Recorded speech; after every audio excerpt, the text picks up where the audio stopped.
Parashat Mishpatim, Exodus 21:1 through 24:18, first Aliyah.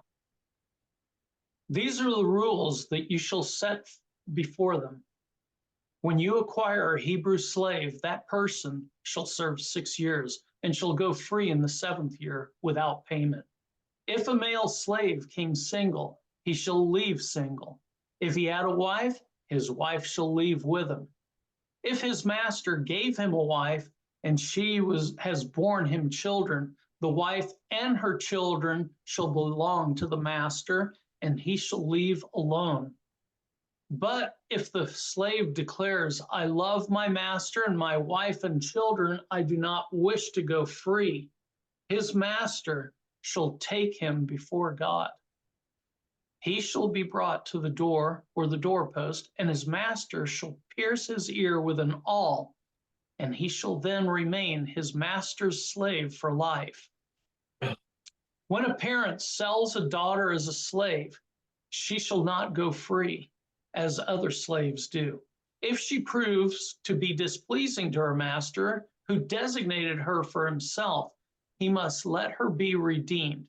He shall not have the right to sell her to outsiders, since he broke faith with her. And if the master designated her for a son, he shall deal with her as is the practice with free maidens. If he takes another into the household as his wife, he must not withhold from this one her food, her clothing, or her conjugal rights. If he fails her in these 3 ways, she shall go free without payment. One who fatally strikes another party shall be put to death. If a man did so, but not by design, it came about by an act of God, I will assign you a place to which he can flee. When one party schemes against another and kills through treachery, you shall take that person from my very altar to be put to death. One who strikes one's father or mother shall be put to death. One who kidnaps another party, whether having sold or still holding the victim, shall be put to death. One who insults one's father or mother shall be put to death. When 2 parties quarrel and one strikes the other with stone or fist, and the victim does not die but has to take to bed, if that victim then gets up and walks outdoors upon a staff, the assailant shall go unpunished, except for paying for the idleness and the cure. Second Aliyah.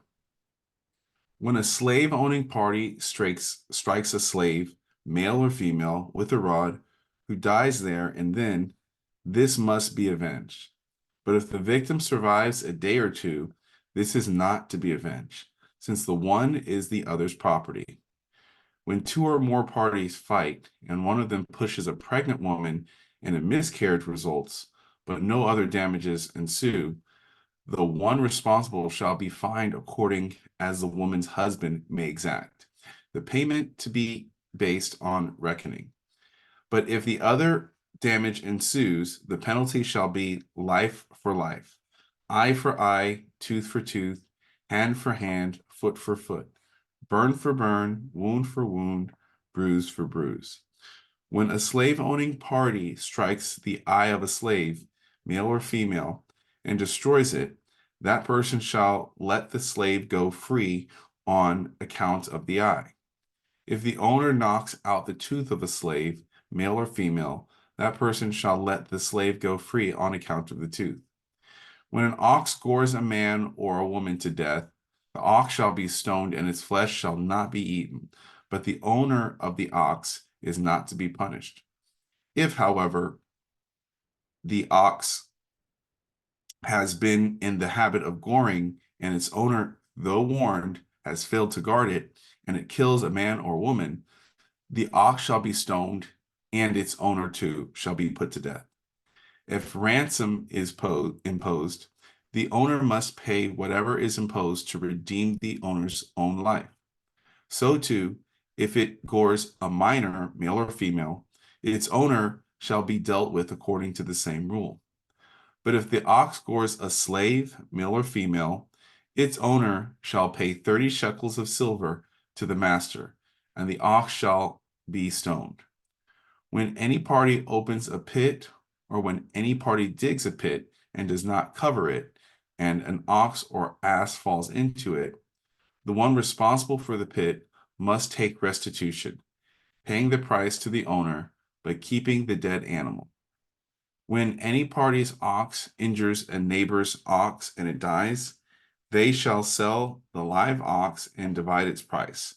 They shall also divide the dead animal. If, however, it is known that the ox was in the habit of goring and its owner has failed to guard it, that person must restore ox for ox, but shall keep the dead animal. When any party steals an ox or a sheep and slaughters it or sells it, that person shall pay 5 oxen for the ox and 4 sheep for the sheep.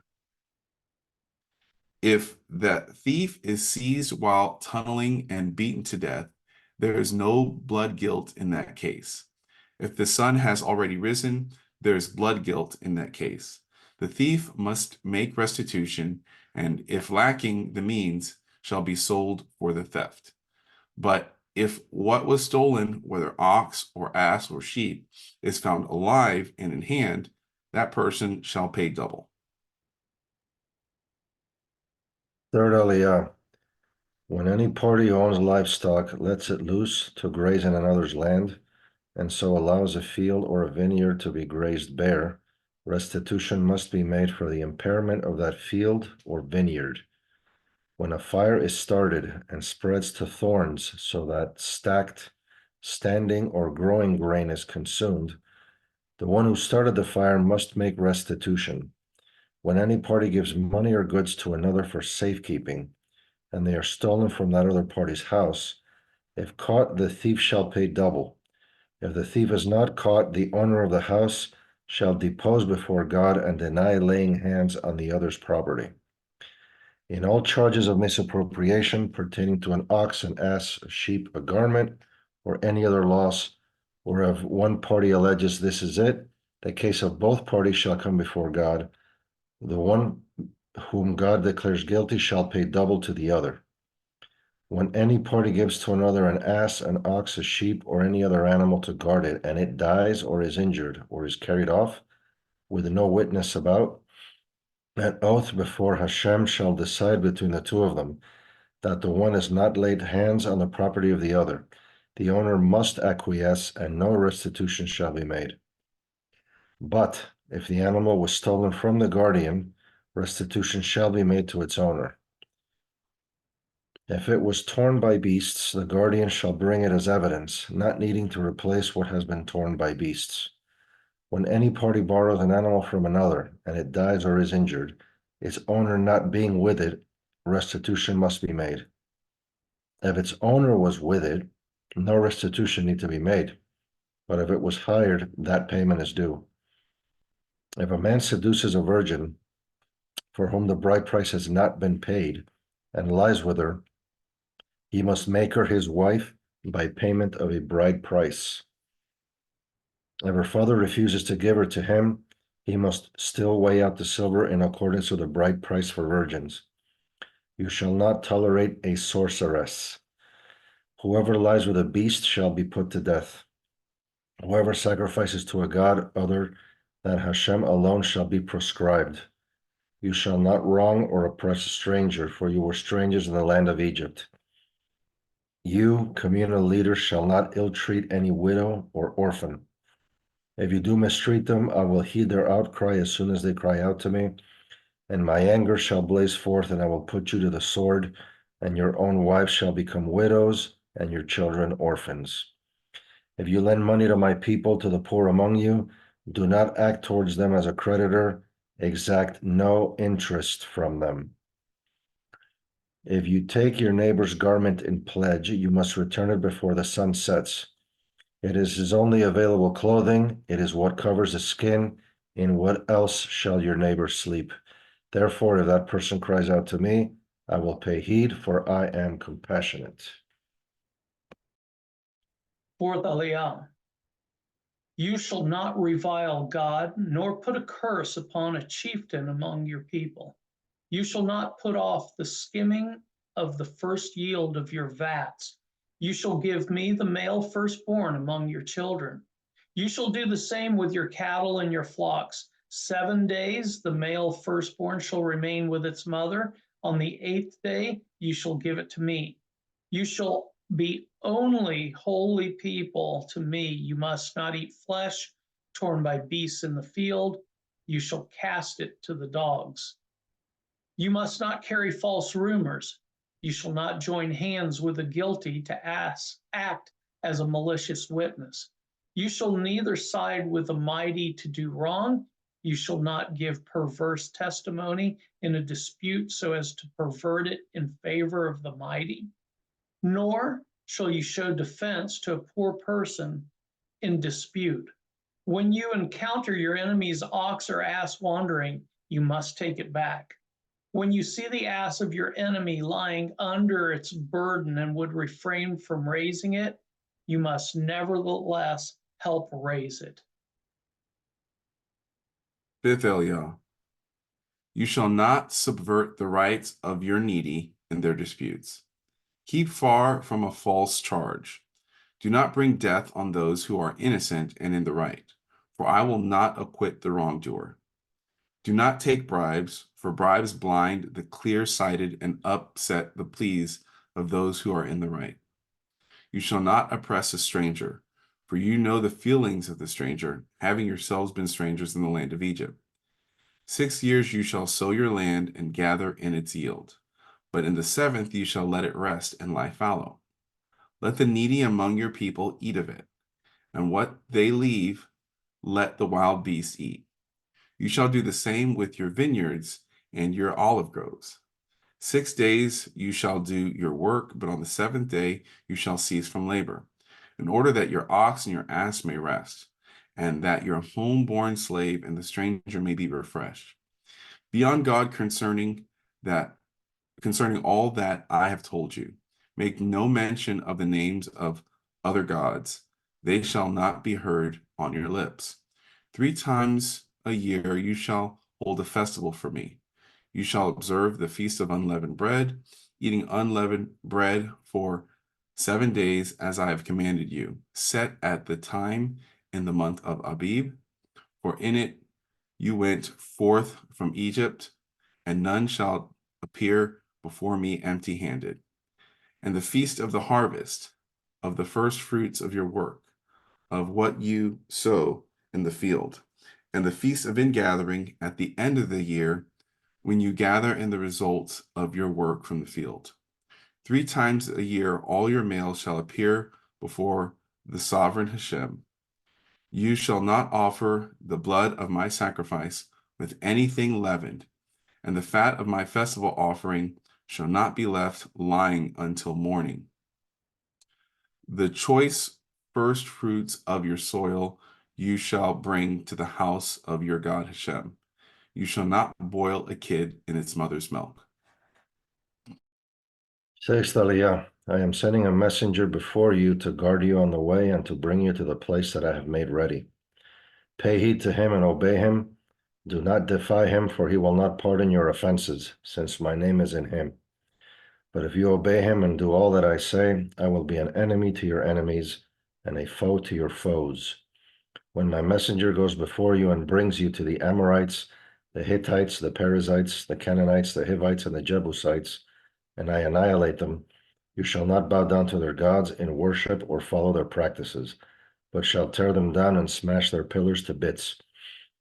You shall serve your God Hashem, who will bless your bread and your water, and I will remove sickness from your midst. 7th Aliyah. No woman in your land shall miscarry or be barren. I will let you enjoy the full count of your days. I will send forth my terror before you, and I will throw into panic all the people among whom you come, and I will make all your enemies turn tail before you. I will send a plague ahead of you, and it shall drive out before you the Hivites, Canaanites, and the Hittites. I will not drive them out before you in a single year, lest the land become desolate and the wild beasts multiply to your hurt. I will drive them out before you little by little. until you have increased and possessed the land. I will set your borders from the Sea of Reeds to the Sea of Philistia, and from your wilderness to the Euphrates, for I will deliver the inhabitants of your land into your hands, and you will drive them out before you. You shall make no covenant with them and their gods. They shall not remain in your land, lest they cause you to sin against me.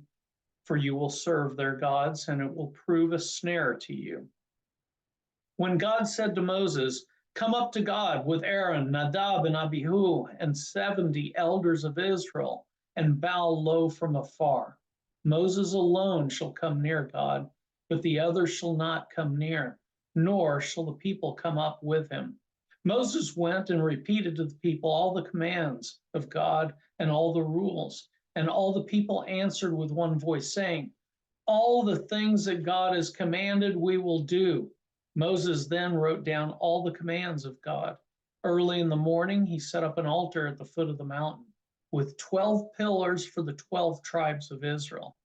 He designated some assistants among the Israelites, and they offered burnt offerings and sacrificed bulls as offerings of well-being to God.